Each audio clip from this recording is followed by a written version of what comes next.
o que é política em si e como que começou tudo isso lá atrás, até mesmo na história, de certa forma. O que é a política? A política nada mais é do que você fazer a gestão da sociedade. É preciso a gente trabalhar enquanto sociedade dentro dos seus núcleos. Então, por exemplo, a família é uma pequena sociedade, por isso ela é chamada de célula máter da sociedade, tá? Porque ali você tem as nossas primeiras relações. Depois você vai tendo outros grupos, você vai tendo ali o seu quarteirão, o seu bairro, a sua paróquia, enfim, a cidade. Então, na medida que a população mundial foi crescendo, essa sociedade foi ficando mais complexa. Então, você tem grupos dentro de grupos. Então você tem várias camadas de relações e uma necessidade de ter uma gestão. A forma da gente entender a política pela parte prática é entender qual é a finalidade dela. Qual é a finalidade das pessoas viverem em sociedade em vez de viverem simplesmente isoladas? Se as pessoas vivessem melhor isoladas, cada um vivia no seu canto e ninguém tinha feito uma cidade, né? Ninguém tinha feito uma civilização. A civilização existe para o bem comum. Então, a política, na prática, é a nossa forma de conversar e procurar gerir a sociedade apontado para um certo bem comum. Qual que é o problema dos últimos tempos? O problema é que a noção de bem se perdeu. E na medida em que cada um pode definir o que é o bem por conta do seu próprio livre-arbítrio, então eu tenho o direito de achar que o meu bem é uma coisa, o seu bem é outra, e a gente perde a noção de bem comum. E aí a sociedade fica essa bagunça que a gente está vendo hoje. Sempre houve divergências na forma sobre como gerir a sociedade. Então, numa sociedade democrática, você vai ter divergência dentro da própria população. Numa sociedade aristocrática, você vai ter uma divergência muitas vezes entre a aristocracia e povo. Uma sociedade teocrática, você vai ter uma divergência entre aqueles sacerdotes religiosos que fazem a gestão e o restante da população. Sempre há divergências porque o ser humano é plural, naturalmente plural, ninguém nunca vai concordar em tudo. Então tem forma de gerir a sociedade, a gente vem experimentando isso ao longo aí dos milênios e na Revolução Francesa, que já é uma fase muito adiantada em relação à história, é que surge ali os conceitos de esquerda e direita quando eles estavam fazendo aquela assembleia. E dentro da política, existe também, de certa forma, um lado positivo de haver essas divergências? Então, não necessariamente a sociedade vai evoluir por conta das divergências, né? Depende do tipo de divergência. O que os marxistas, por exemplo, acreditam é que você vai tendo essa dialética histórica, que as divergências vão se chocando, vão surgindo sínteses, aí de uma nova síntese surge uma nova oposição, uma nova divergência, e aí você vai tendo um avanço da história como se a evolução estivesse nisso. Só que eu sempre costumo brincar, lembrando que evolução por evolução, o câncer também evolui, nem por isso é uma coisa boa. Né? Então, a gente precisa pensar, se a gente pensar em evolução, a verdadeira evolução, o verdadeiro progresso, ele está dentro da tradição, não da revolução. Léo, você usou a palavra-chave, pertencer. Isso é uma das coisas mais importantes e que dá sentido às nossas vidas, né? O sentimento de pertencimento, de que a gente está inserido numa comunidade. Isso toca muito o íntimo de cada um de nós, porque o ser humano não foi feito para viver sozinho. Ele é feito para viver em sociedade. É aquele termo que veio ali do aristotelismo, que é o homem é um animal político. Ele é feito para viver em sociedade. Então, quando a gente não se sente pertencente a algum grupo, isso pode causar bastante desconforto. Quando a gente traz isso para a política, as pessoas também projetam essa necessidade, já que o tema política se tornou popular nos últimos tempos, por conta de polarizações, por conta de novas formas de comunicação, internet e tudo mais. Agora, a preocupação com isso, ela faz parte também. É importante que as pessoas tenham um mínimo de identificação, embora isso não esteja longe de ser a coisa mais importante da vida. Quando a gente vai falar do termo conservador, esse termo é extremamente complicado, porque ele também não tem um conteúdo essencial. O que eu quero dizer com isso? O que era ser conservador na época da Revolução Francesa?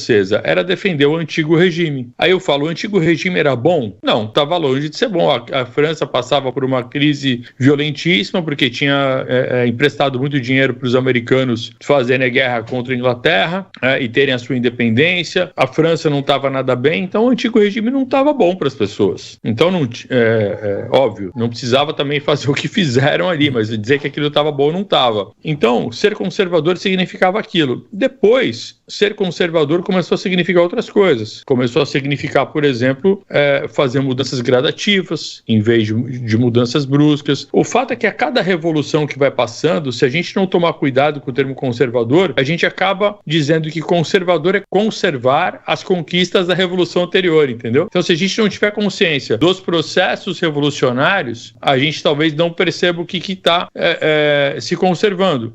O progressista hoje, ele é aquele que vai abraçar uma ideia de que o mundo está em constante evolução e progresso e que todo mundo que tenta conservar alguma coisa é um reacionário. É alguém que simplesmente quer impedir o progresso de acontecer. Então, toda vez que há uma revolução, ela quebra algo que é importante, que estava numa tradição e começa algo do zero, ele entende que isso é perigoso demais e ele fala que o conservador, ele vai precisar procurar um equilíbrio para evitar processos revolucionários, né? Já o progressista não, ele acha que vai só caminhando e que precisa abandonar tudo que tem tradição. E a gente vê nos últimos 50 anos, por exemplo, aqui no Brasil, divórcio, uso de drogas, você vai tendo uma série de questões que são chamadas de progresso, mas a gente precisa ver se são realmente progresso. Então o progressista, hoje, ele caminha numa direção de progresso, de aumento das liberdades individuais, que tem, sim, um benefício nisso,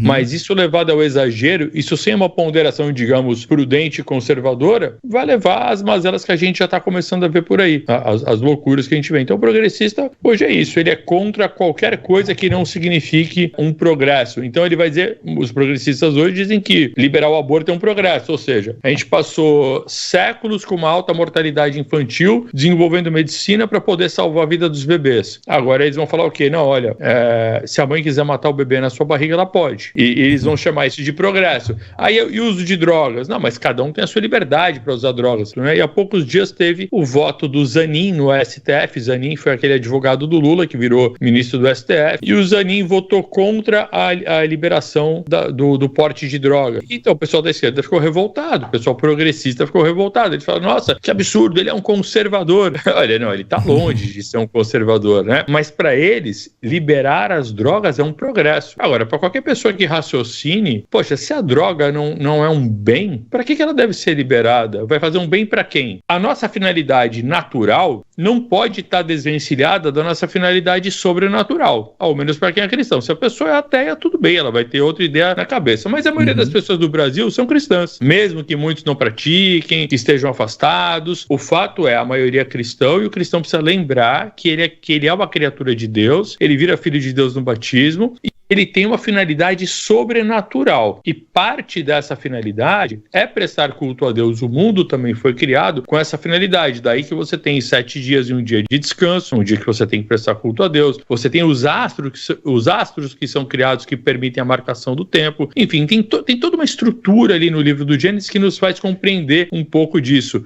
O ser humano tem uma finalidade sobrenatural. A função então, esse é o verdadeiro bem do homem, estar com Deus um dia. Para quem acredita nisso, quem é cristão e acredita nisso, tem que entender que a finalidade do Estado é proporcionar condições para que o homem realize a sua finalidade sobrenatural. A vida natural está ligada à sua vida sobrenatural dentro de uma hierarquia. Então, a função do Estado deve ser essa. Agora, olha como isso está distante, Léo, daquilo que a gente vê hoje no dia a dia, certo? A questão da maturidade está na base disso mesmo, Léo. As pessoas menos maduras, elas vão ter a tendência a querer se integrar muito rapidamente para se sentirem pertencentes a um certo ambiente. E daí elas vão comprando o pacote completo. E para piorar, nos últimos anos, a gente vê a política se tornando uma espécie de entretenimento. Então as pessoas começam a consumir muita notícia, consumir só os influenciadores que falam aquilo que ela gosta de ouvir. E elas vão ficando presas numa certa bolha cognitiva. E isso vai aumentando a distância, né? De modo que as pessoas começam a brigar em casa, não falam mais com certos parentes, e que é uma coisa que eu entendo, é compreensível ter esse tipo de conflito, mas eu acho que não é positivo. Eu acho que manter o diálogo é importante, por mais absurdo que possa se parecer